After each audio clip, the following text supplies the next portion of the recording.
series, but I want to go straight into Champion Select because we saw what we were asking for, Kobe, a little bit of champion diversity in the lane. As they mentioned, we saw some top lane Fizz getting picked, but also that red side.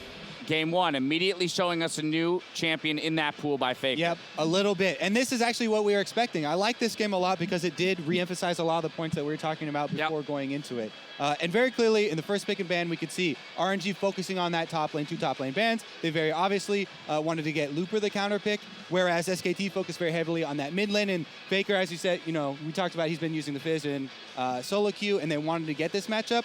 But the fact that RNG also had the game plan of playing around their winning lane so easily, getting the Nidalee up there, and all he had to do was spend 3 seconds to burn a flash. Huge lead for Looper, and they were able to ride that all the way to mid-game map control, which is what we were questioning if they'd be able to do. I mean, a lot of people would look at this pick and ban phase and be like, why do you ban Maokai Echo and give them Poppy? Yeah, you know, exactly. that doesn't make any sense. That's all the 3 best picks, and you're not first picking Poppy, but that's obviously to set up that counter pick in the top lane for Looper and say, you know what, we're just going to steamroll this one lane.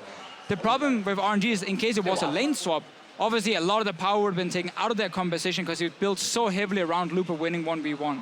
Yeah, lane swap would have definitely messed with the plans here. We did see also a shift now in playstyle from SKT, very much so more timid. Spawn on the castle said like 3 winning lanes. I would actually argue that some of these lanes from SKT could win a lot harder, but they elected not to. If you look at what wuxx and Bang were doing in the bot lane, Sorakam, Sivir can win that lane basically on push and out sustain, but from the get-go they had the option to push in, but because they respect mlxg so much, because they're so afraid of teleports, their entire playstyle was centered on passivity in the bot lane and just being pushed in. So I hope that at least somebody comes out swinging a little bit in that bot lane. I think it was very, very clear. We saw an SKT lineup who, a bit as we talked about, had looked back at the games they played and said, guys, we are too aggressive early on. We shouldn't play that aggressive, because as you said, they had multiple chances to actually play very, very aggro in the bot lane, but you have a Sorakam.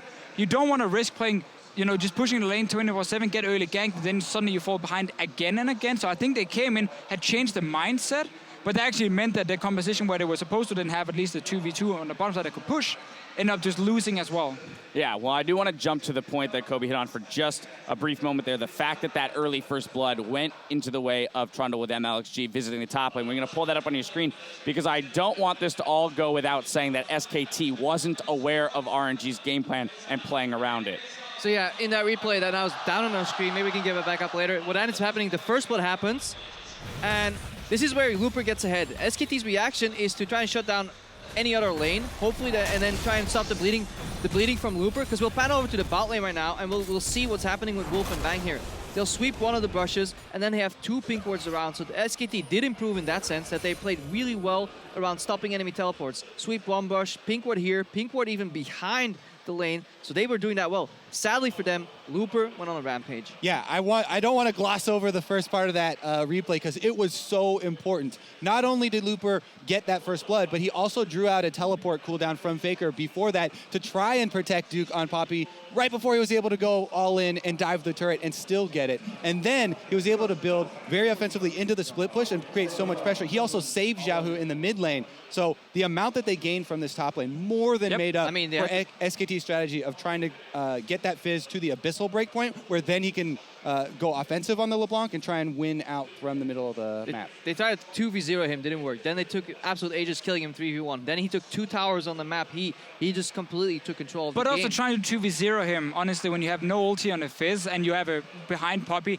that's the kind of calls you don't want to see in a semifinal. 2v1, not 2v0. 2v1, yeah, he wasn't even there. He just killed him. That wasn't even the only 2 versus 1. They also, Blank spent valuable time as a jungler, Graves, going to a half-health Poppy lane versus a full-health Trundle. I'm ganking you. He smoke screened him. That's valuable time that you're wasting as a jungler. And another reason why my point earlier about the individual players from RNG still stands, and they shone through in this game. And they absolutely shined. We also did see maybe a lapse in focus from SKT in the Baron call that RNG was able to pick up, because there was a bit of a dance going on, and then they all just kind of wandered mid lane and gave it away. I almost never see a team take a Baron in the late game, or should we say early late game, without having a pink ward on the Baron. Because RNG still had exactly the same problems when it came to setting up their vision, but right here, they rushed the Baron because there's basically 2 things that can happen. Either SKT runs in to stop it and you get a team fight if you're RNG, or SKT is sleeping in the mid lane and you get a free Baron. So it's a win-win, and that's why they go for it, and SKT, they decided to nap a little bit in the mid lane. Yeah, it's a win-win, but all of these winning teamfights usually when RNG plays LeBlanc comes at least from xiaohu flanking. If this teamfight breaks out, he's in full vision, so it's a much different context. But there was no Soraka. The biggest problem here is that it's allowed to do. Like, I mean, they tried it earlier, and you saw how hard they got punished. RNG started the Baron with 2 or 3, they got punished, they lost complete control of the map. Complete reset, but they're so persistent. You're like, fool me once, fine, I'll just keep trying, and eventually SKT is gonna fall asleep, and it works somehow. And RNG do deserve a tiny bit of credit. They did make baby steps, right? And maybe bump yours up from a 4 up to a 5 because they had pink ward behind it and they swept it at least. Yeah, and this game again, the baby step is enough to be able to get a play like that. And this game, it was oddly reminiscent of the 2 group stage games that we had prior in terms of RNG establishing that early lead, this time being able to close it out and still master the majority of the team fights. We only saw about 1 go in the favor of SKT. But now I want to look forward to game 2, because as we mentioned at the very top of the day, Crepo, they do not switch sides. So now it's all about information that you've picked up. What are these teams going to come back with in game 2 to walk away with the W? I mean, I hope SKT respect RNG enough to know that they could have stolen Trundle away, because they were hovering the Trundle support right there. So there must be another counter pick out there for Looper in case he also lost a Trundle. So I hope SKT doesn't tunnel there, but we need to get rid of Nidalee. That champion is just simply too strong, early game impact in mlxg's If they would have listened to our opening pre-game, maybe it's one of those picks, right? Nidalee, Alistar, these picks that you can first pick if you're RNG. Overall, I understand what SKT were doing.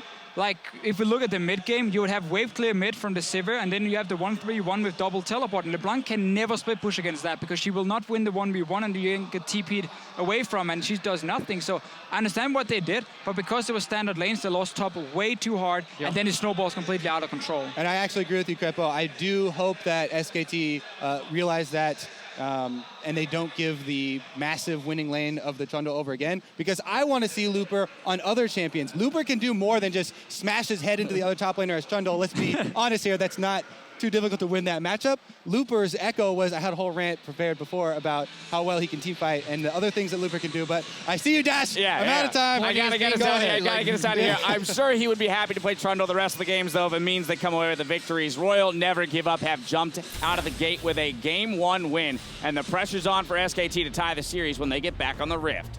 Our coverage of the 2016 MSI semifinals will continue right after this. Furiously